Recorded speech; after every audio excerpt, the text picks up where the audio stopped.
Now, authorities in Ukraine and Russia are accusing each other of striking energy infrastructure. It comes a week after a maritime and energy ceasefire was agreed to between the two sides. Moscow has rejected a joint U.S.-Ukrainian proposal for an unconditional 30-day truce. Over the weekend, the U.S. President Donald Trump said he was pissed off at Vladimir Putin, and he also had sharp words for Ukraine's president for backtracking on a rare earth minerals deal which Kyiv and Washington were due to sign. Here's Ukraine's foreign minister speaking about those strikes earlier today.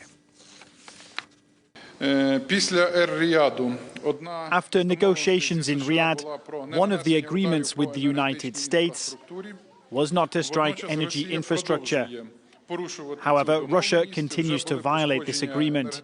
Energy facilities in Kherson, Kharkiv and Poltava have already been damaged. And this morning, another Russian strike damaged a power facility in Kherson, leaving 45,000 residents without electricity. We can now bring in France 24 senior reporter Norris Trent, who has just come back from Ukraine. Catherine, great to see you as always. So you were in the country for a couple of weeks. What do people you met with think about the current effort underway, the American effort underway to bring this war to an end? It was striking that people in Ukraine are very, very sceptical about this actually bringing them any kind of meaningful peace or kind of benefits. So they're very sceptical of Russia's president, Vladimir Putin, and anything he says. I mean, that everyone I spoke to basically said that he's broke ceasefires before. Why should we trust him this time? They think he's dragging out his feet. They're also sceptical about the process involving Donald Trump. I mean, if you listen to some of what his envoy, Steve Witkoff, said, I mean, people kind of really can't believe what they're hearing. This, for them, are things that shouldn't be discussed in this way and discussed without them. So there's, I would say, a very disconsolate mood in Ukraine right now. I had met people back in September when I was last on assignment there who'd thought that, you know, maybe Donald Trump would, if you throw the cards up into the air, the pack might land in a different way and things might move in some way which was beneficial to them. I think that kind of illusion has gone now, and people are feeling that things are not playing out in their favour, and they're worried things could get much, much worse quite soon. Because we had this baby step, we don't have a 30-day full-on truce, but we supposedly have a partial truce on maritime and energy infrastructure. Is that in place? Because both sides seem to be accusing each other of violating it. Right, especially on the energy infrastructure attacks. We hear just completely contradictory statements from the Ukrainians and from the Russians, both coming out and say, look, the other side has violated this. At the moment, there's no impartial presence actually policing even this limited ceasefire. So you're getting these claims. I mean, there's OSINT work that's being done. There are pictures coming out.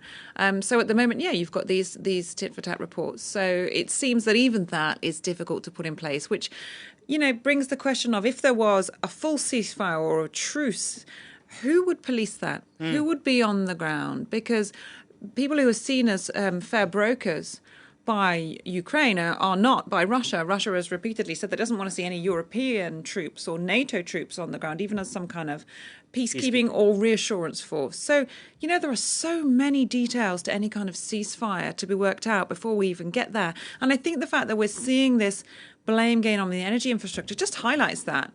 How can anything be put in place with two parties who don't trust each other, fundamentally different aims, and do not trust each other one bit? And every night, you know, we see these massive drone attacks that come from Russia into Ukraine, and you yourself have been witnessing this while you were on the ground.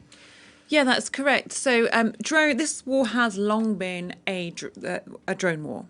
We've seen that, but it's dramatically increased. I think that's really what you get when you're on the ground there. You see just the quantity of drones. So flying over Ukrainian cities every night and pretty much every night, and hitting civilian infrastructure among other infrastructure. I mean, that's kept very secret in Ukraine. You don't get information about when it's not civilian infrastructure. But we do know that it does hit civilian infrastructure pretty much every night because the Ukrainian air defense can't really shoot it all down. And then you have near the front lines a huge saturation in the skies of various drone technology, and a huge number of different drones have been produced, by the way, and there are all kinds of drone jamming equipment. This is footage we filmed in Kharkiv in the northeast of Ukraine just after a drone strike which hadn't been intercepted in the northeast of the country, and a Shahed drone had hit a warehouse of a fruit and vegetable market at the end of a civilian street. And these drones are relatively cheap to produce for Russia, maybe $20,000. Sounds like a lot of money, but in the big scheme of things in the war, it's not. So they are flying large number of these over the cities, and they get through the air defences, because air defence missiles can cost hundreds of thousands of dollars. A Patriot missile, it's like $1 million. They don't use those to shoot at drones, but you see the cost disparity between the cheap drones and how expensive it is to shoot them down. So they do get through. And that's what it looks like when one hits. So it's a cheap piece of equipment, but you do get that.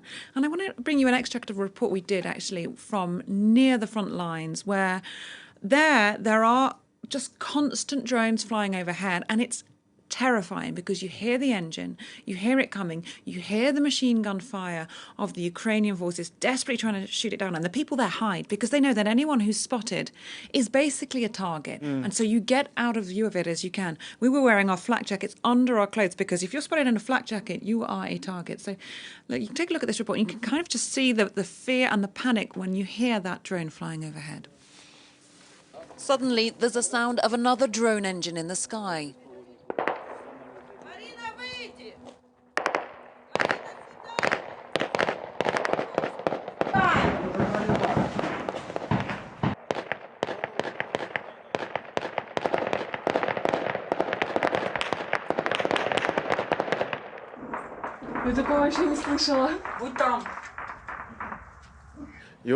They were trying to shoot it down with rifles. With regular small arms, you can only shoot a drone down with concentrated fire.